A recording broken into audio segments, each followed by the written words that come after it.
Well, the Albanese government was planning to trumpet 2 surpluses this election campaign, but that isn't going to work because the budget is likely to show a string of deficits and the extent of Labor's cash splash.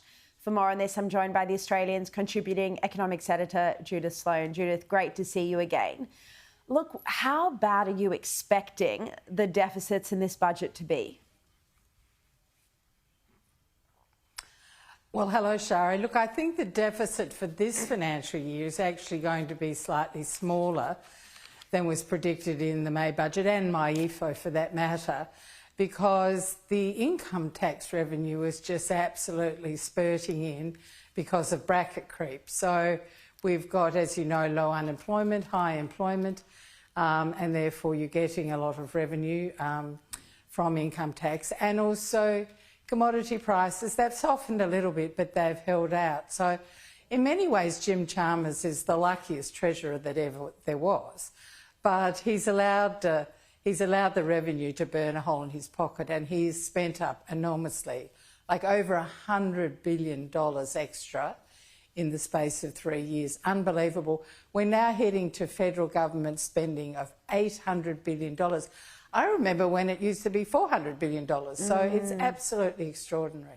Well, I was actually going to ask you about both of those points next. So let's show everyone the graphs. Let's show everyone the actual figures here. So this is the personal income tax. So just 3 years ago, there was $255 billion collected by the federal government in personal income tax. So we are all paying 38% more in personal income tax, now $352 billion. And then again, the spending figures that you were just speaking about, 30% rise in federal government spending on average. So Judith Sloan, when you look at how Australia compares with other countries around the world, we have among the highest personal income tax rates globally. Is this, I mean, you know, many people are paying close to 50% of their salary in tax. Do you think this is something that ultimately there should be reform on? Well, absolutely, but you're not going to get any reform, certainly not in the next month, for example. This is a government that is completely committed to tax and spend.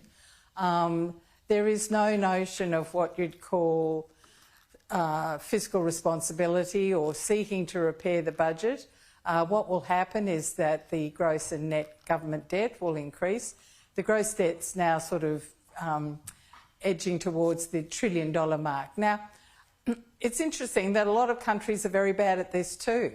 But let's think about this. Australia is a small, open economy, so we can actually afford less in terms of being bad at budget management than some of the bigger countries, particularly the US, which has its own currency and numeraire currency. So I think, you know, it was 2019, we were sort of still worried about debt and deficit. Then we kind of forgot about it during COVID, and maybe there was a degree of, there was a reason for that. But now we seem to have never sort of regained the important principles of managing a budget and having some guidelines to guide that. And you remember when Tony Abbott and Joe Hockey tried to tell us all that there was a budget emergency, and, you know, the situation's so much worse now. Just in terms of the budget preparation, the federal government wasn't expecting to have to hand down a budget. You know, the economic meetings had been cancelled. How much of a scramble will this be for officials now? Look, I think there are always two parts to the preparation. The kind of, you know, the routine part, that will have gone ahead. They will have had to kind of work on the basis of we're not sure whether or not this is going ahead. So that's all right. It's this sort of last-minute decision-making and the last-minute figures in terms of the forecasts, I mean, one of the political conundrums is this, that if they make a lot of announcements about new measures in the budget, so that's like 25th March, and then the election is, you know, beginning of May, you know, it's a lot of time for no new announcements, right? So it's actually, I think, quite a political problem, which is why they always wanted April 12 and why they didn't want this budget. Yeah.